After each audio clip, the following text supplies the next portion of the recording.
Всем привет еще раз. И сегодня у нас очень интересный спикер на стриме, кофаундер программы Actorio. Я вам давала ссылку на нее, и на YouTube есть видео про эту программу. Вы могли ознакомиться. И сегодня мы поговорим вообще о арбитраже, как искать вилки, сделки на все маркетплейсы. Вот от амазонщика, от создателя такой аппликации мы спросим разные советы и рекомендации. Вот сейчас я попрошу его представиться. Я буду переводить, потому что не все знают английский. И давайте начнем. Okay, Ari, so can you tell me a few words about yourself and the application that you have created? So I will tell the audience more information. Sure. Okay, so as you mentioned, I co-founded Actorio about 3 years ago with my partner. Marco Lombardo. We were actually Amazon sellers. I was more into private label. He was already doing online arbitrage. And we started to do online arbitrage together. Very quickly, we found out that there really weren't any software tools to do online arbitrage in Europe. There's a few good tools in the US, some in the UK, but really none for Europe, especially taking into account the special situation that we have with Amazon in Europe, which is basically you have multiple marketplaces that are essentially can be treated in one marketplace. And there was absolutely no software out there that could do that. So we started to develop our tools, initially to scratch our own itch, which is to say to solve our own problems. And very quickly talking to other users, everybody said, oh, can we have that too? And this is when we really started to develop the software to provide it as a service for other people. So Actorio is basically, you can think of it as sort of like a search engine for online arbitrage opportunities. What Actorio does is we index about 50 to 60 million products daily from over 400 suppliers, actually closer to 500 now, suppliers Europe-wide. So basically, what we do is we compare opportunities that are off of Amazon to opportunities to sell on Amazon. So this tool is basically does one thing, which is looks as a sourcing tool for people looking to sell on Amazon.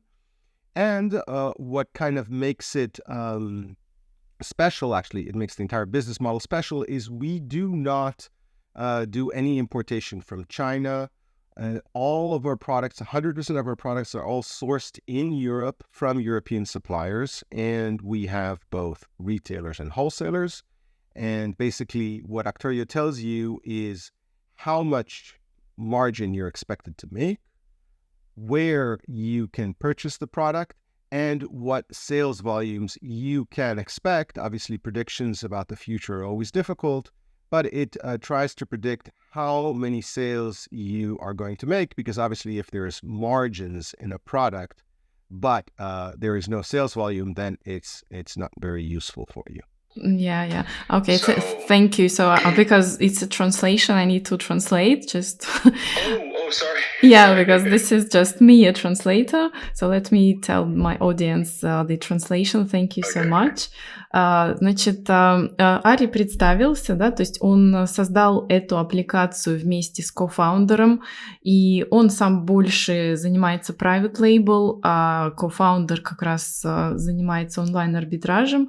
И они увидели, почему они создали эту аппликацию, потому что увидели как раз, что нету для Европы ничего подобного.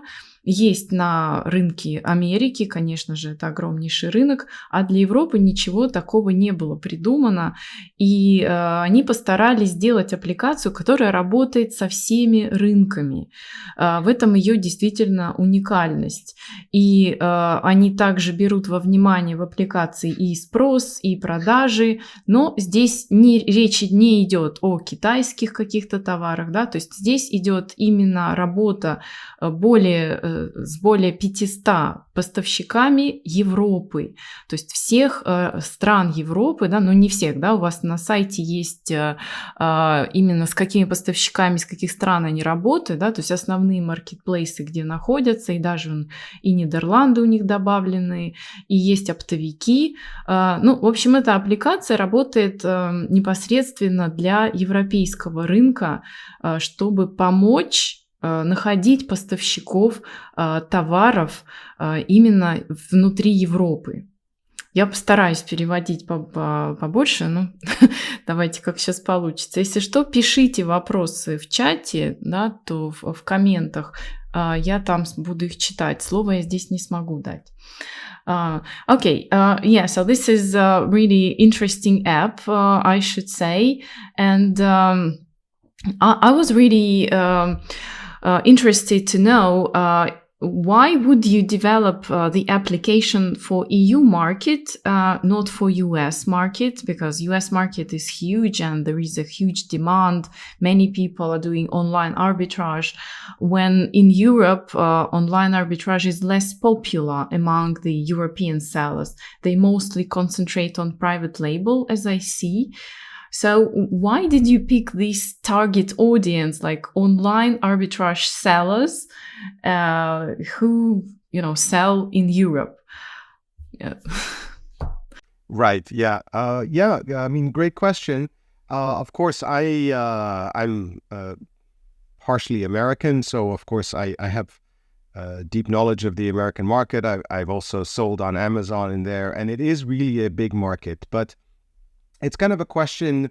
I'm not sure. There's a concept called sort of like red ocean, blue ocean, and red ocean is where all the sharks swim, and you have to compete with other sharks, and it's all red because it's full of blood because everybody's there. And blue ocean is where there really isn't that much competition yet. So the European market, it's true that it's a little bit smaller. By the way, not a lot smaller. There's still, if you look at the European market as a whole, it's fairly comparable to the US. But the big advantage in the European market, even to this day, is really there isn't that much competition. So in the US market, margins are, there's a lot of volume, but margins might not be as high, and there's a lot of competition. So the minute you jump on a deal, you will see 4, 5, or 6 sellers already there. Whereas in Europe, that's not the case. There's still plenty more opportunities, and the market is still, there's much more room to grow in the European market. And the second reason is we live in Europe, so it's easy for us. Shipping is easy. We could, when we started out, obviously now we use a prep center, but when we started, so I'm going to stop here and let you translate, and then I'll continue with my reply. Yeah, thank you. So let me translate. Значит, я задала вопрос, почему вообще создавали аппликацию под Европу. Потому что в Европе на самом деле не так популярен арбитраж среди амазонщиков. Они в основном занимаются private label, продают свои товары. И сам рынок Америки, конечно, это же огромнейший рынок, то есть поэтому я и задала вопрос, ведь все, что создается под Америку, там большой спрос. И Ари объясняет, что есть такая концепция, как Красный океан, Голубой океан, то есть там большая конкуренция, естественно, да, американский рынок переполнен, перенасыщен, и если сейчас мы смотрим на европейский рынок, он не меньше все равно по объему, если мы берем все маркетплейсы по продажам, но здесь меньше конкуренции именно в онлайн-арбитраже, на листингах. То есть если вы в Америке находите вилку, то у вас минимум 6 продавцов, это нормально, да, и вы можете быстренько получить еще кучу продавцов. Здесь спокойнее можно начать, спокойнее продавать. И то, что мы живем в Европе, для нас легче запускать здесь бизнес, потому что мы можем его контролировать, нам не нужны эти далекие преп-центры. То есть мы находимся в том месте, где у нас может происходить и ритейл, и онлайн-арбитраж. Сейчас он продолжит рассказывать. Okay, thank you. I translated that part. So what was the second reason behind?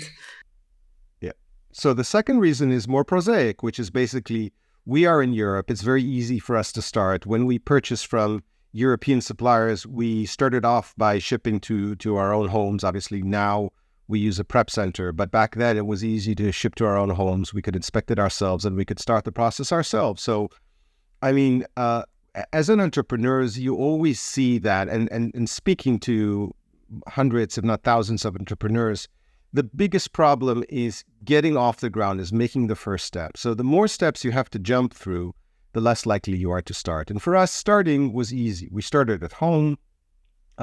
We started shipping. We started doing the labeling, and it was very easy for us to sort of get off the ground. And the third reason is really there is no advantage to you that you're going to a large market, the US. And obviously, Actorio, we have our eyes on the US. So eventually, we're going to be there too. But the market right now is Europe is much, much bigger than our capacity to purchase. So we are not limited by the size of the market. We are right now limited by our ability to purchase. So really there is no disadvantage to starting in Europe, given the advantage that there is a lot less competition and a lot more room to grow. Thank you. Ну и опять же он подчеркнул, что вести бизнес, потому что мы находимся внутри Европы, да, то есть мы можем работать непосредственно сами, подготовить товары, сами найти вилки, находить их здесь, и так легче стартануть, да, то есть начать бизнес, подняться, потому что все под рукой, все рядом. Ну, конечно же, они все равно смотрят на рынок Америки, никто не отметает ее, но здесь достаточно большая возможность для роста на европейском маркетплейсе, и пока что он не занят, да, настолько, как занята Америка. Okay, thank you so much. And my next question is about online arbitrage as a strategy. So because some of my students, they doubt that this is possible. And you know that it's possible. I understand that. But can you say something about this strategy itself? Can it actually bring the money, like give the money to us as sellers? Yes, absolutely. If you start trying out Actorio, you will see very quickly that you can decide what kind of ROI, return on investment, you're looking for. And usually we recommend to go for an ROI of, say, between 20 and 30%. Now, this ROI that Actorio will give you in the software is basically an ROI for like 1 month. Okay. So if you multiply that on a yearly basis, you're talking about ROI of, say, 300% yearly. And of course, that depends on the fact that you keep on, purchasing and buying and purchasing and making your money work. But basically, you're talking about, ROI on your own business of 300% is something that, only... nobody can offer you outside of that. So there's definitely margins there. We have the experience there. The mere fact that Actorio exists is kind of proof that the business model of online arbitrage works, because 100% of our clients that are using it see a benefit and see a return on investment on the money that they're spending on the software. So that in and of itself should be proof that it works. Actorio doesn't make its money doing training. We only make our money from people renewing their subscription, and people would only renew their subscription if they were making money online doing online arbitrage. Yeah, that's really the true. This is the good proof. Let me translate just 1 second. Во-первых, я задала вопрос, вообще реален ли онлайн-арбитраж, можно ли на нем заработать деньги, да, потому что многие там сомневаются, говорят, вот, все это ерунда, нельзя. но вот вам подтверждение существования таких аппликаций, уже само оно подтверждает, что если люди платят 200 евро, 100 евро в месяц за такую аппликацию, значит, в этом есть смысл. Потому что если бы они не могли заработать и покрыть вот эти расходы, то действительно этим бы никто и не занимался, и не платил бы. И маржинальность, у них есть там такая часть, ну, приблизительно, можно сказать, это как калькулятор, ROI, Return on Investment, да, то есть сколько вы вкладываете, сколько вы можете получить назад.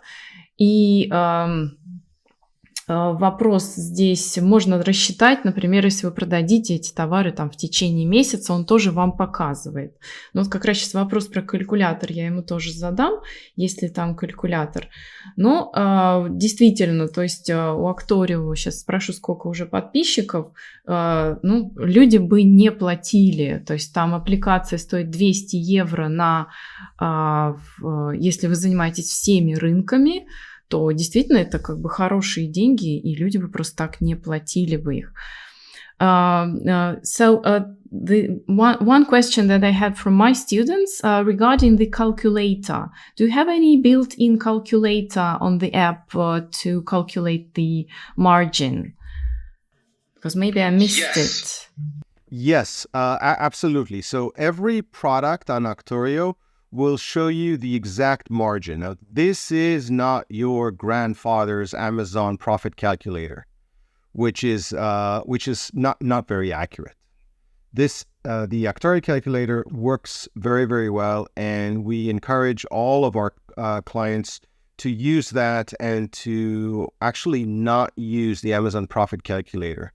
And the reason is that, not that we do any magic, simply that Actorio knows your tax situation, because you have to set it in your settings, and it knows what kind of shipping you do, if you're doing pan-European, if you're doing EFN. So when Actorio displays a profit of say 10 or 15 euros, that is real profit. So this is really net profit. And this is very, very important, because it means that when you do a purchase, you don't have to worry if you're going to make money or not, because Actorio does a extremely accurate calculation. And of course, inside Actorio, it shows you a detailed view of exactly where your costs go. And even if you can drill down into your Amazon costs and know how much is referral fee, and how much you're paying for shipping and storage. Okay, thank you.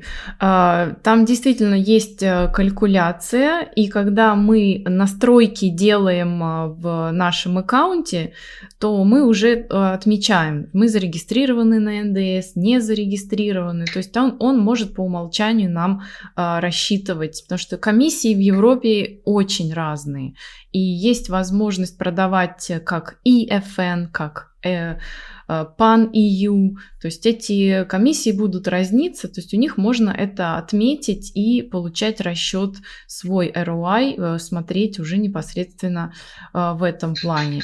На видео я вам показала, да, какие столбики там есть в этой аппликации в YouTube, я поставлю ссылочку, поэтому посмотрите, вы можете попробовать там 14 дней бесплатно, вот сейчас спрашивали, всегда надо пробовать любую аппликацию, а тут 14 дней есть бесплатно.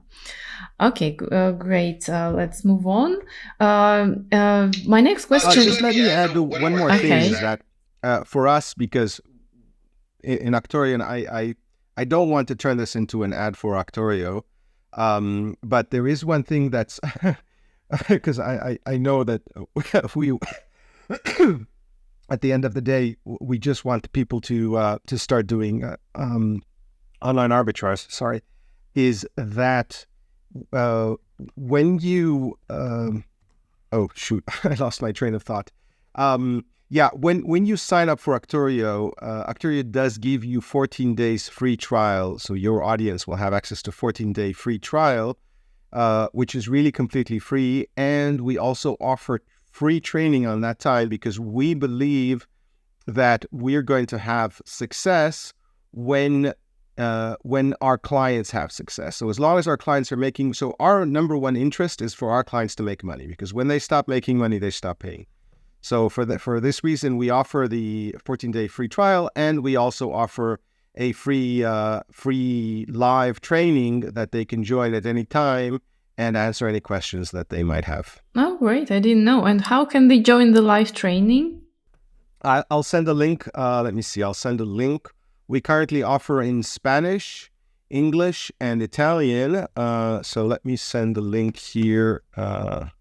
Let me translate. Значит, Ари, да, говорит, что, конечно, он не хотел это перевести все в рекламу, поэтому если так звучит, пожалуйста, не воспринимайте это как рекламу, потому что у нас много разных вопросов.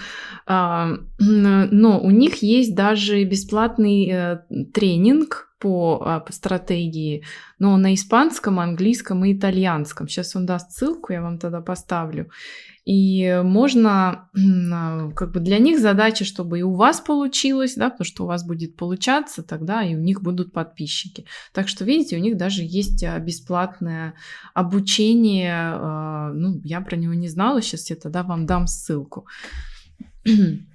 Okay, that's really great. Yes, I will share the link with my audience.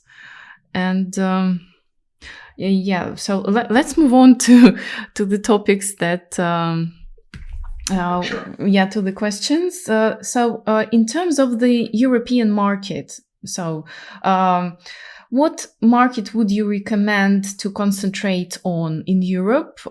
Because you're based in Spain, so obviously you have experience selling in Spain. But where should the European seller concentrate on the most time? Okay, great question. So I would separate that to basically two parts, which is where you purchase and where you sell. So in terms of where you purchase, I would recommend, especially if you're starting out, to start wherever country you are domiciled, right? So if you live in Germany, start purchasing in Germany. If you live in Spain, start purchasing in Spain.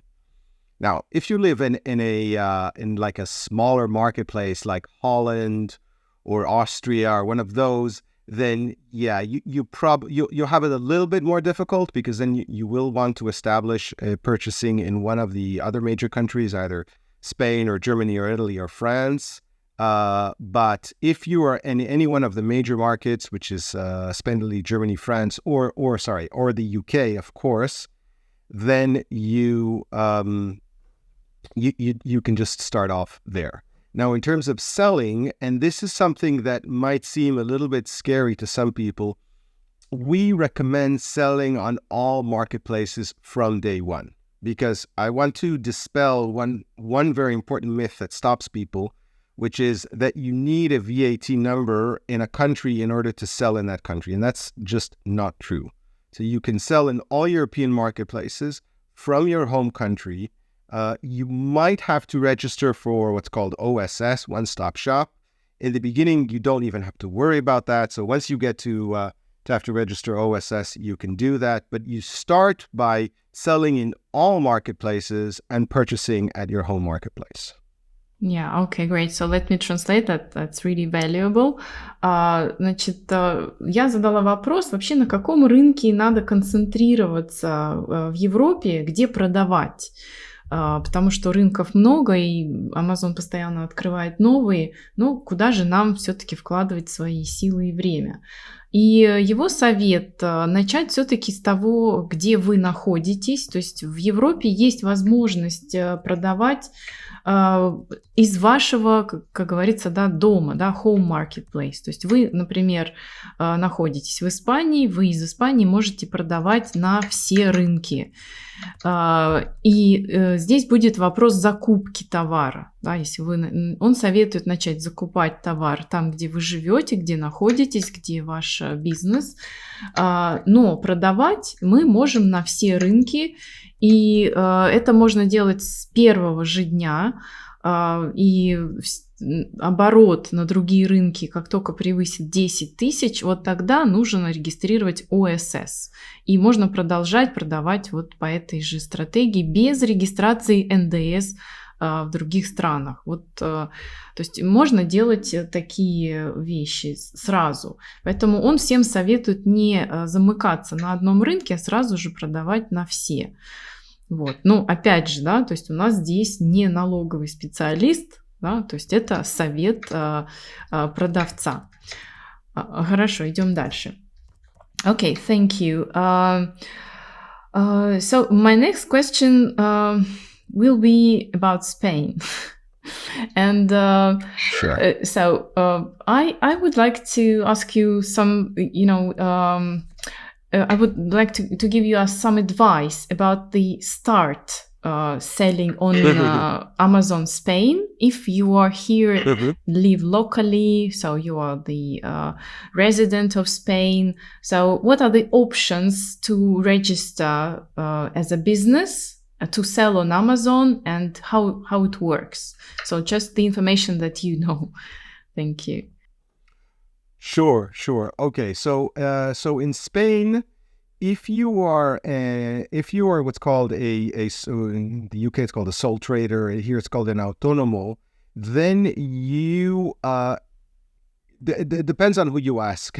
You either can or should be on what's called recargo de equivalencia, which basically means that this is it's kind of an old model that was created for people who were basically selling stuff out of the back of their truck, and some of them were even illiterate, so you couldn't even expect them to calculate their VAT. So basically, what the Hacienda, the revenue service here in Spain, did is it said, okay, we're not going to complicate you with doing. We're going to tell you you have to owe us a certain amount of VAT, and whatever VAT you charge from the client, you get to keep.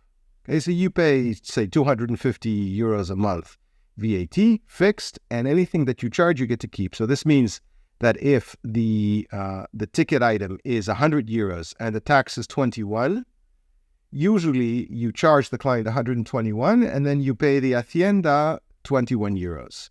In recargo de equivalencia, you get to keep all the 121 euros. Stop here and let you translate. Значит, Ари рассказывает, что есть опция регистрации автонома, да, это как ИП в России, называется она recargo de equivalencia. И это такое вообще как бы стартовое начало, да, которое придумали в Испании, которым могут воспользоваться даже люди, которые совершенно неграмотные. То есть оно было и придумано для тех, кто мог продавать просто там с грузовика какие-то свои товары. И здесь, значит, государство придумало такую схему, что, вот смотрите, то есть, например, вы предоставляете услугу или продаете что-то, то есть в Испании НДС 21%. То есть вы продали на 100, да, вы должны взять 21%, то есть плюс 21 евро. И на этой схеме вы оставляете себе вот это вот 21 евро. Вот как он сейчас это сказал, я перевожу именно дословно. То есть здесь как бы более упрощенная схема подачи отчетов. Вот это вот recargo de equivalencia. Давайте узнаем побольше. Okay, yeah, I translated that part. So basically they, if, for example, I sold the product for 100 euros, I charged 21% VAT. So in my accounts, so this is like my revenue, 121. So I don't. Correct. Yeah. Okay. So, but in terms of VAT, so they require us to pay VAT anyway from this 121. No, so we don't pay VAT. We charge 121. 121 is our revenue, and that's it. There's nothing else required. Just let me translate. Да, то есть вот как я вам объяснила, то есть это ваш доход получается с этим НДС, то есть 121 евро, это и будет ваш доход. Потому что вы обязаны все равно взять НДС в Испании, но у вас это приравнивается как ваш revenue, да, такой ваш оборот. Thank you. Yeah, no, but I also want to caution people because it's not, it has some disadvantages, and it's very important to understand that it's not as profitable as it first looks, because that means two things. First of all, you cannot offset the VAT that you purchase with the VAT that you buy. So now if you flip it around and you say, okay, if I pay 100 euros for an item, I now have to pay 121 euros plus 5.2% of this recargo de equivalencia. So I actually have to pay 126.2 euros for 100 euros purchase. So obviously, if my margins are very big, it's still profitable, right? So because if my margins are very big, then I'm selling a lot more than what I'm buying. So that's very good.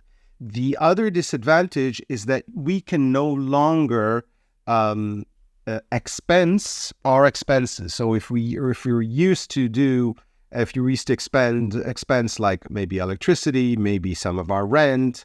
I understand that some of your audiences are very knowledgeable in terms of tax. So all of these expenses I can no longer expense.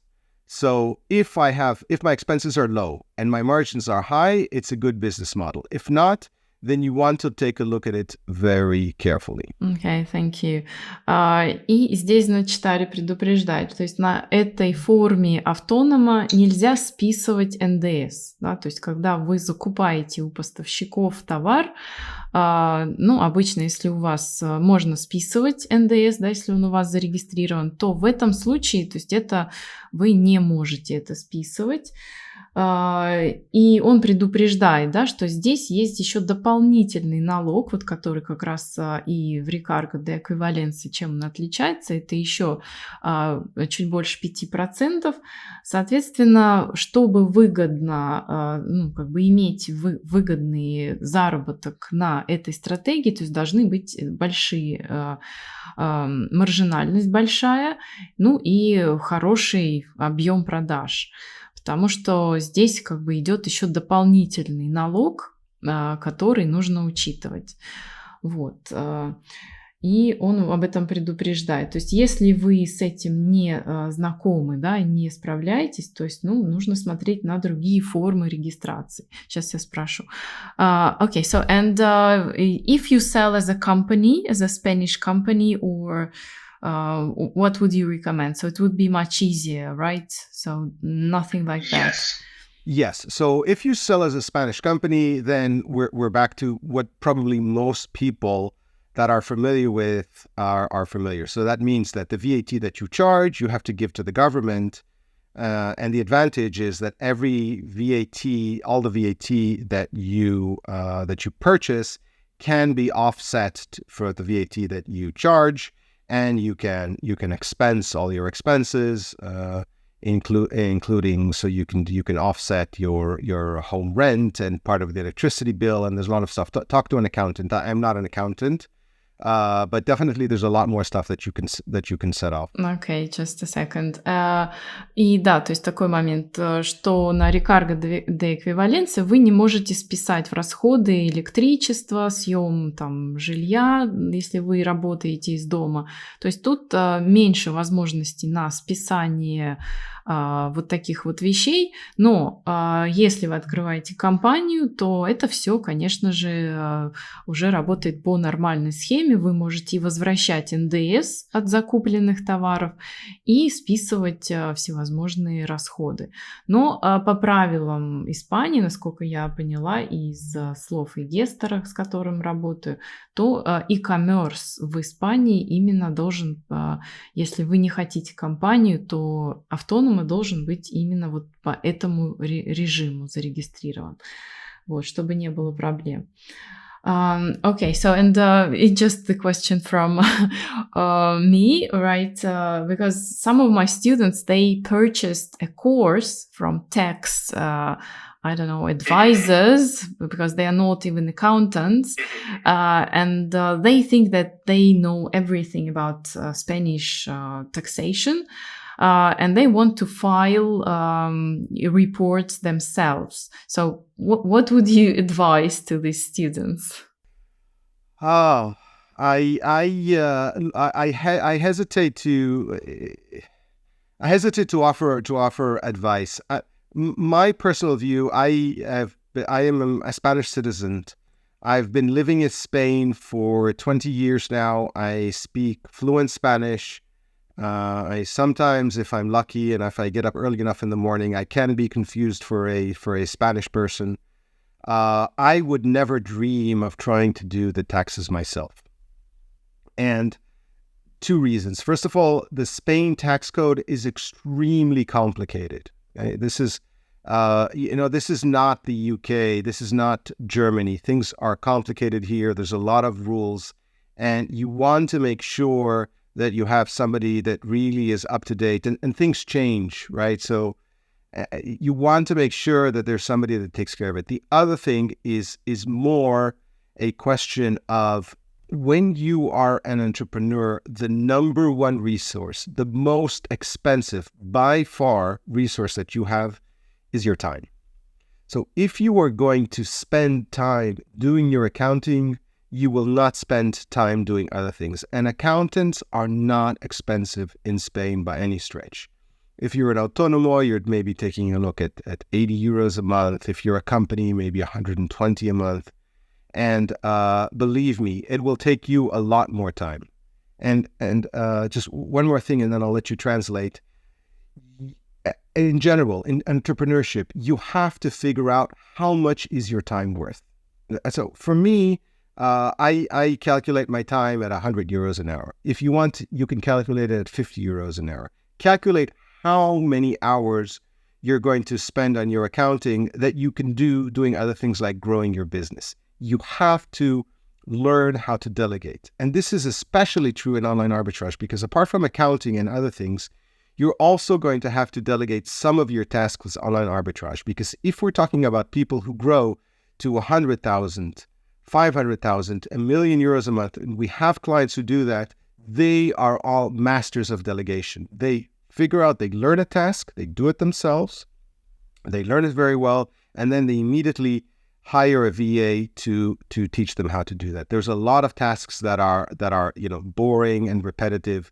You don't want to be working as an employee in your business. You want to run a business. Yeah, that's true. Yeah, That's my absolutely idea. agree. Yeah, thank you so much. Let me translate. Значит, мой был такой вопрос, что если вы видели, да, я, например, сделала видео, у меня тут есть студентки, которые купили курс у какого-то налогового там представителя, который даже не является ни гестором, ни бухгалтером, никогда не делал accountancy, но они купили курс, и они считают, что они разобрались с испанскими налогами, будут подавать отчеты сами. И, в общем, это у нас есть такая особенность нашего общества, да, которое приехало понятно, из каких стран, что мы знаем все лучше всех 150 раз. Но вот Ари тоже, как и я, советует только обращаться к профессионалам. Потому что испанские законы и налогообложение настолько сложное, что здесь можно наделать очень много ошибок и потом за них расплачиваться. Это не Англия, да, в Англии все вообще ерунда, да, там в других странах все намного проще. Здесь самостоятельно подавать отчеты он не рекомендует, так же, как и я, да.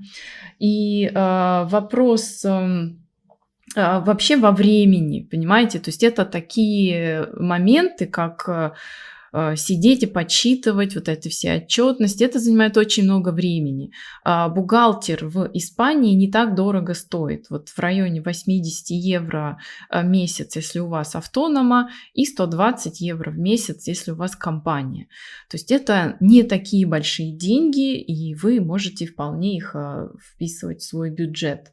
И вообще, то есть если вы предприниматель, если вы владеете бизнесом, нужно всегда делегировать такие вот вещи, которые, скучные, скажем, да, то есть это, вот, например, тот же онлайн арбитраж, у него очень много таких скучных заданий, да, ежедневных, которые нужно делать, и он советует нанимать виртуального ассистента, да, то есть то, что и делают все, то есть чтобы в этом бизнесе расти, нужно тут же делегировать неинтересные задания, да, то есть вы все контролируете, то есть вы должны оставаться владельцем бизнеса, а не быть как бы работником своего бизнеса. Если вы измените свое мышление, вы поймете, сколько вы стоите в час, да, то от этого и будет рассчитываться ваш бизнес. Если вы в час себя оцениваете как филиппинца, там 3-4 доллара, да, то это у вас будет один бизнес. Если вы оцените себя в 100 долларов в час, то вы построите совершенно другой бизнес. Вот вам совет предпринимателя, бизнесмена. Я к нему очень, я согласна на все 100%. Thank you, Ari. This is really interesting. Well, my main thing that I'm really interested in the European market is the growth and demand. And when I look at the market, US market, I also sell in the US, of course, right? Like you can send from China just some stupid product and it sells. Well, in terms of European market, so where do you see the demand and growth? Because, for example, like Spanish market is a bit small. And when I compare demand in the niches where I sell in Germany, in the US, so I see the huge difference in numbers. And this, like the difference, it's not like in a few thousand, it's in tens of thousands, like the 60,000 volume search in Germany, and in Spain it's only 4,000. So I just wanted to ask you about your opinion about the growth in Europe, and what is the potential, and should we start and take the niche in these new markets, like keeping, being the first, or going into the biggest market and immediately, getting the big revenue. So just your vision of business in Europe on Amazon. Sure. Okay, so at the moment, for now, on our business, Germany by far is the biggest market. I'd say 40, maybe almost 50% of our business is done in Germany. Germany, there's a bit of a snag lately because the Germans have recently implemented an extended product responsibility, which is, I'm not sure we want to get into this now, but it basically increases your cost of doing business in Germany. It's worth it. We bite the bullet and we are selling in Germany because simply it is by far the biggest market. But we see a lot of potential growth in Spain. Spain is growing. Amazon has a very strong brand presence in Spain. Everybody, apart from, maybe a few people who dislike specifically, but that's a very, very small number. Spain is growing and growing fast. I think it's going to be, I don't know if it's going to be as big as Germany, but definitely it's growing a lot. Apart from that, the biggest market in terms of selling after Germany, I would say France, and the UK is very big. We don't sell that much in the UK. We sell more than Spain, but we don't sell as much. But the UK is, I'd say, the second biggest market after Germany. France and Italy is also very, very big. And of the big four, Spain is the smallest for us for selling. But we do our purchasing exclusively in Spain. We don't purchase anywhere else. And that for me is, so you really want to be in all marketplaces. So it's really not a choice that you should be making. You should be in all marketplaces.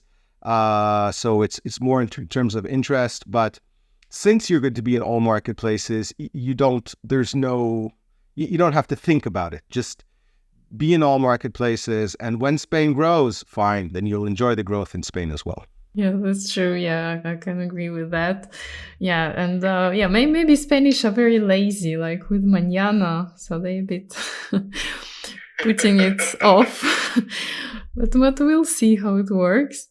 Okay, thank you. Let me translate. Мой вопрос был вообще по росту рынков, потому что, у нас, конечно, глаза разбегаются, рынков очень много, и, вообще, то есть потенциально, что здесь будет происходить.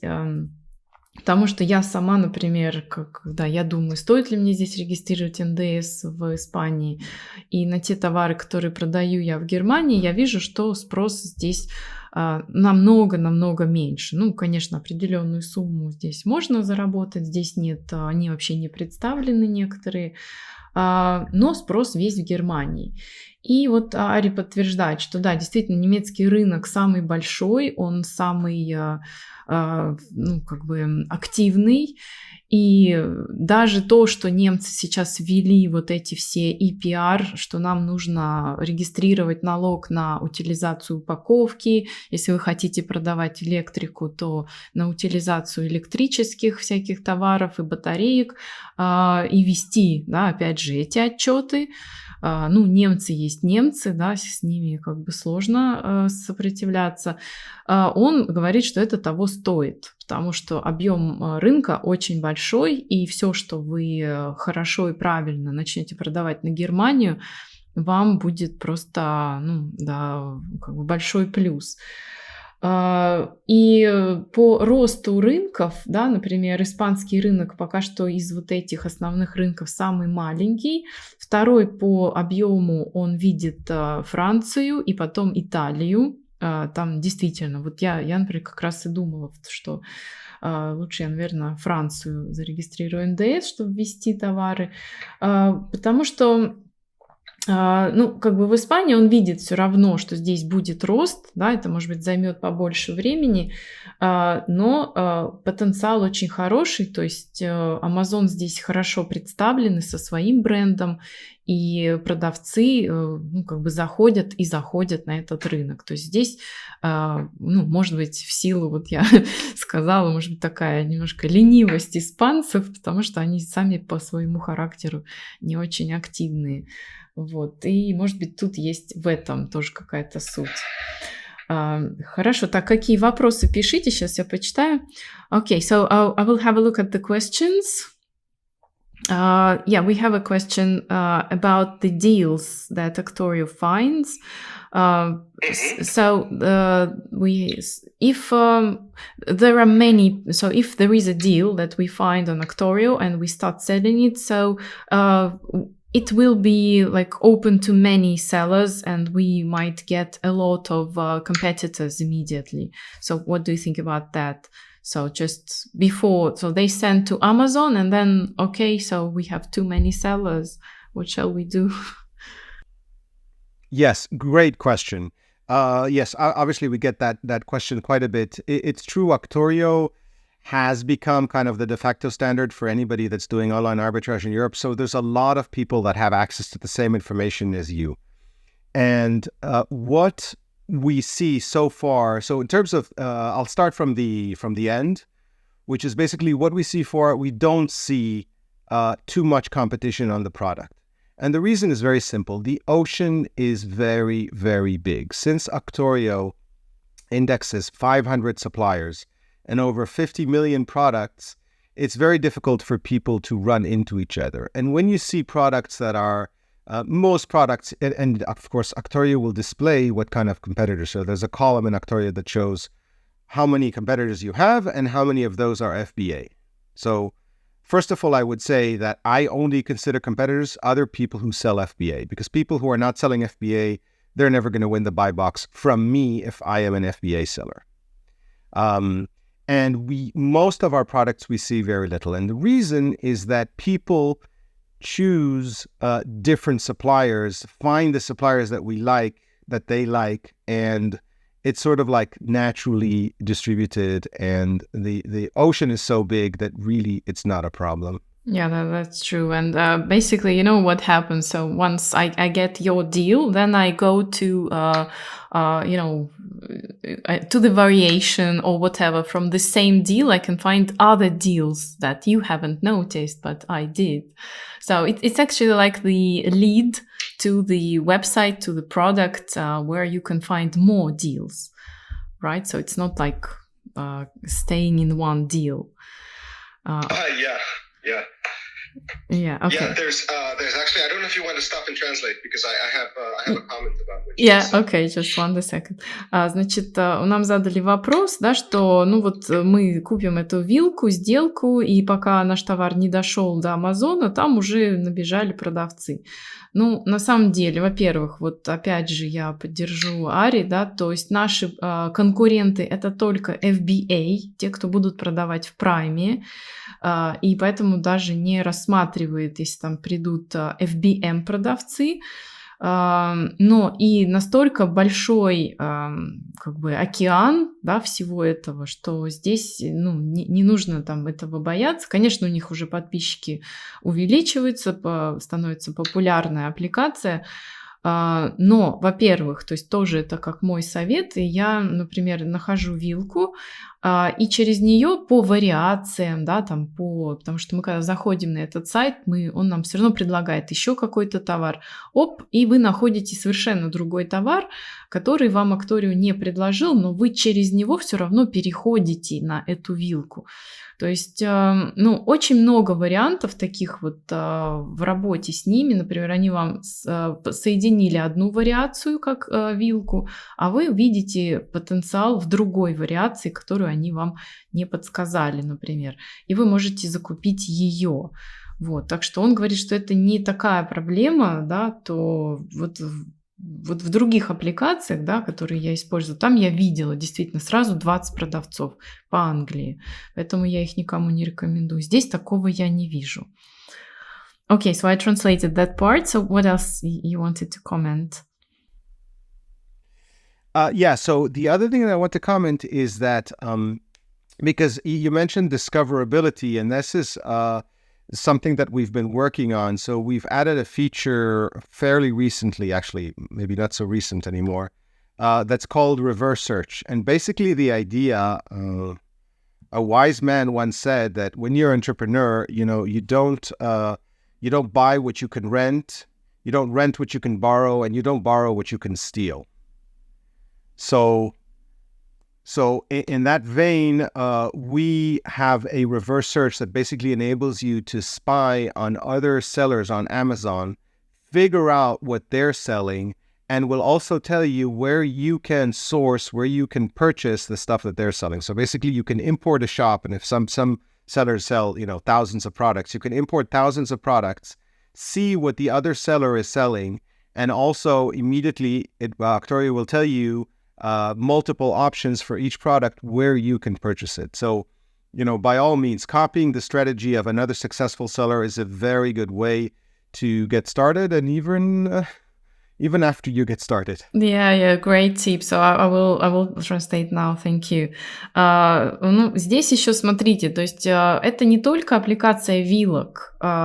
Если вы умеете находить конкурентов, да, например, находите классного конкурента, у которого арбитражный магазин на Амазоне, то есть вы вообще можете через Actorio найти, где он это закупает. Понимаете, какая прелесть? То есть вы загружаете его, этот магазин, загружаются все его товары, и Actorio вам дает кнопку, где это купить. Да, потому что, они же где-то это купили, и поэтому я своим ученикам всегда рекомендую найти такого тоже новенький какой-нибудь Amazon аккаунт, да, у которого там не 30 тысяч фидбэков, а новенький, да, там в пределах 100 фидбэков, значит, они тоже еще, у них не открыты все категории, все бренды, и вы можете в их магазине найти классные товары, а через Actorio вы найдете, где он их купил. Потому что искать в Гугле это очень долго, не всегда можно найти, а у них есть такая опция. Плюс у них там тоже есть, можно, если вы работаете через ЕАН-коды, да, вы, например, нашли классный товар на Амазоне, у вас есть его ЕАН-код. Вы загружаете, ставите ЕАН-код, и он подгружает, где этот товар можно купить. То есть, если в их базе есть тот поставщик, у которого этот товар продается, вы всегда его найдете через Actorio. То есть, это классная такая вещь и функция. Поэтому это нормально, да, то есть поэтому амазонщики и не показывают свои магазины, вот вы когда там все начинаете, что, кто, где, почему не показываете, потому что как только находят наш магазин, находят, где мы это покупаем и становятся с нами на листинге. Вот, так что это вот его идея. Так, сейчас тут у нас какой-то про VAT, НДС, значит, Ари не бухгалтер, да, то есть тут написали нам про НДС. Вы спрашиваете совет, где найти гестера. Yeah, so we have one question about advice, how to find a good guestor in Spain, because what they found, they charge a lot and they have no idea of OSS. So how do you find accountant? I can recommend my gestor. I'm not sure he'll be able to take on your entire audience. But I would say let's take this offline and we'll talk about this, because I can recommend my gestor. How to find a good gestor? First of all, the best way to do that is like interviewing somebody for a job, right? So I don't know if you've ever interviewed someone else for a job, but what I would say, okay, what do you know about OSS? What do you know about IVA intracomunitaria, right? So you have VAT in the European Union. Just create a list of questions of what you need to ask, and if they say I don't know, then just move on and find somebody else. Yeah, so I agree with that. So you can definitely feel if the accountant is knowledgeable in these things. Okay, yeah, so I think accountancy is a bit not our topic, right? Right. Yeah, okay, thank you so much. So I really enjoyed our talk and I learned a lot. One more thing, just if you indulge me, there is one recommendation that I would like to give that very few people know and we've recently discovered, which is Turkey. The Turkish market is humongous, and it's wide open, and of course, because Amazon wants to push Turkey, it's trying to encourage people to sell there. You don't have to worry about taxation or anything like that. So I would highly recommend, if you're starting out and you're looking and you're stuck and you can't grow, then look at the Turkish marketplace, because it's really big. And of course, Actorio helps you with that. It calculates everything correctly for the Turkish marketplace. So definitely, I would encourage that. Yeah, I saw, because this is the thing that I switched off, because I don't want to sell in Turkey. I have my vision, because I had orders and they were always pending, like payment is pending, and then they're cancelled. So that was my just experience with Turkish buy. I don't know, maybe they have problems with payment cards or something. So, but I saw that you offer the Turkish as well. So you think it's a really growing market? So we should have a look at that. No, I don't think I know. we see the numbers. Yeah. We sell a lot in Turkey, and I see that a lot of people aren't, because they think it's complicated, and yeah, it's dedicate a few hours to figuring it out, and by all means sell in Turkey, because that's a great marketplace. But you send stock to FBA Turkey, or you sell from Europe? No. From Europe. From Europe, yeah, because otherwise you need some papers, I think, in Turkey. Yeah, that's interesting. Let me have a look at that, because it just I was always thinking, okay, Turkey is something weird and complicated. Okay, let me translate. Значит, Ари вообще рекомендует посмотреть вам на рынок Турции, да, потому что как бы они видят большие цифры в продажах именно на турецком рынке. Продажи идут из FBA Европы, да, то есть там, где вы храните сток. То есть, например, у меня в Германии, то есть я могу открыть и продавать на Турцию. То есть не завозя товар в Турцию, они видят большой потенциал в Турции, и у них действительно есть, я это как раз увидела, и я выключила себе Турцию, потому что, как бы у меня были зависшие заказы, потом они отменялись, и, знаете, когда у вас как бы подвисает товар, его другие не могут купить, а турки хорошо покупают. Я как-то закрыла эту тему, я могу посмотреть туда тоже, поизучать, но вот они рекомендуют Турцию не сбрасывать со счетов, и что этот рынок очень хорошо растет, так что смотрите на Турцию. Так, Наталья, Станислав, пожалуйста, напишите в чате вопрос, и мы сейчас уже заканчиваем, потому что я на час только договариваю. Слово я не даю здесь говорить. У вас 2 секунды, хорошо? Потому что я не могу отнимать у него много времени. Okay, yeah, that's a really cool advice, and because I sell products from Turkey, and I was actually looking at the opportunity to send to FBA Turkey, but I understood that, that I need some documents there. Okay, we have one question. Do you let me think about this word, проверять.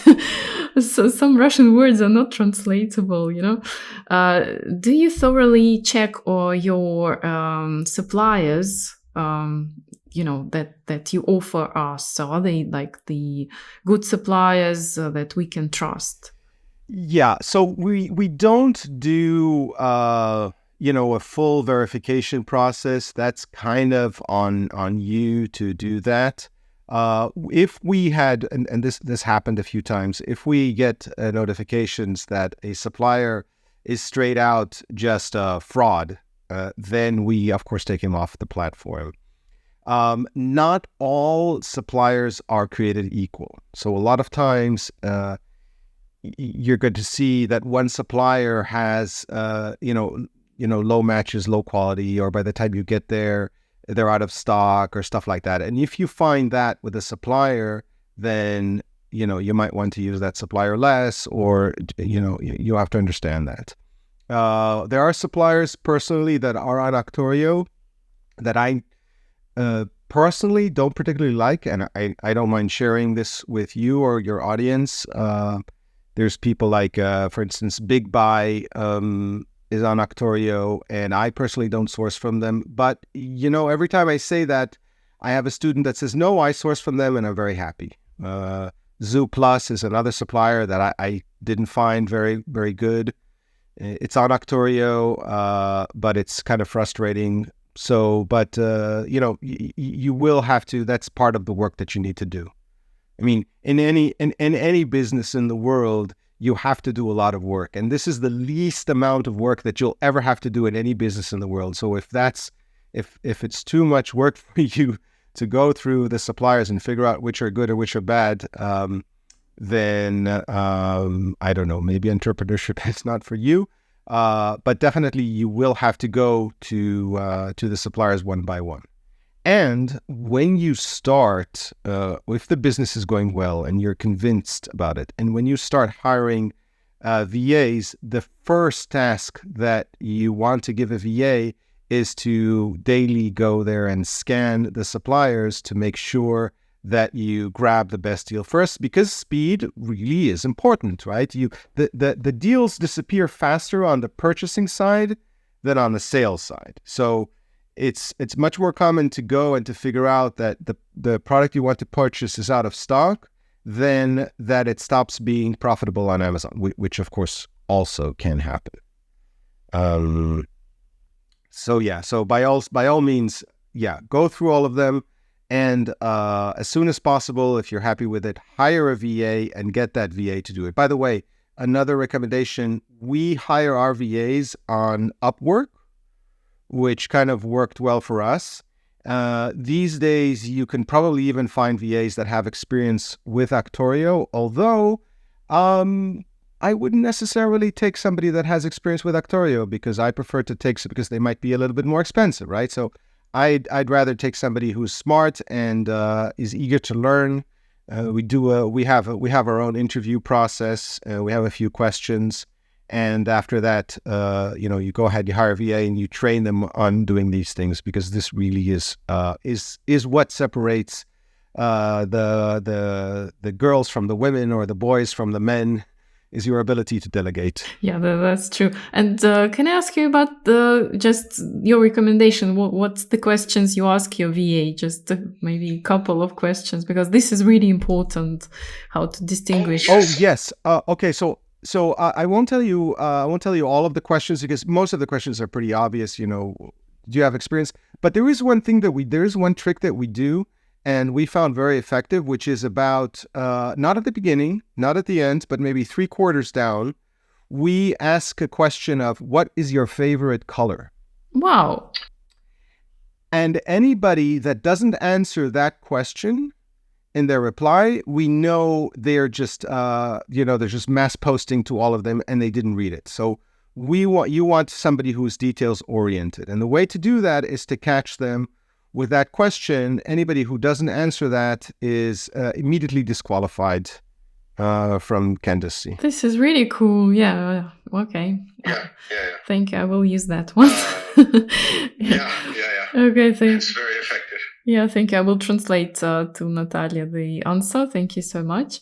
Значит, у них нет каких-то процессов верификации, сертификации, еще чего-то. Они не проводят это. То есть, но если, значит, у них, конечно, нету фрода, да, то есть те, кто представлены на платформе, они проверены, что это действительно существующие, настоящие поставщики. Вот в этом плане, да. Но о них там на вшивость никто не проверяет. Есть у вас то, а вы вообще имеете право там делать то. Этого никто не делает и нигде и никогда. Но они все как бы открыты, да, то есть если вам не понравится какой-то поставщик, они их убирают с платформы. И он сам посоветовал, например, ему не нравится работать с Big Buy, Zooplus, то есть это его личный опыт, но есть кто говорит, что им нравится, и они с ними работают. Вот, это ответ на этот вопрос. И он настоятельно всем рекомендует, то есть как только вы понимаете, как работает этот бизнес, нанимать себе работника, виртуального ассистента, и он их находит на Upwork. И очень интересно, то есть я задала вопрос, то есть какой же вопрос дает ему понять, что этот работник действительно нормальный, да, потому что нам нужна быстрота. Понимаете, то есть нам в этом бизнесе всегда нужно принимать решения быстро. Поэтому, когда я всем говорю, то есть Амазон вас научит делать бизнес. Вы будете потом в любой другой сфере очень успешны, потому что он вас научит принимать решения быстро, активно совершать действия, да, без каких-то там проволочек, создания бизнес-планов. У вас все под рукой. И он дает такой вопрос, да, среди больших вопросов, которые мы высылаем нашим ассистентам, какой твой любимый цвет? И вот если на этот вопрос они не могут ответить, значит, они невнимательно, вообще как по своей натуре невнимательный человек, и они его не берут.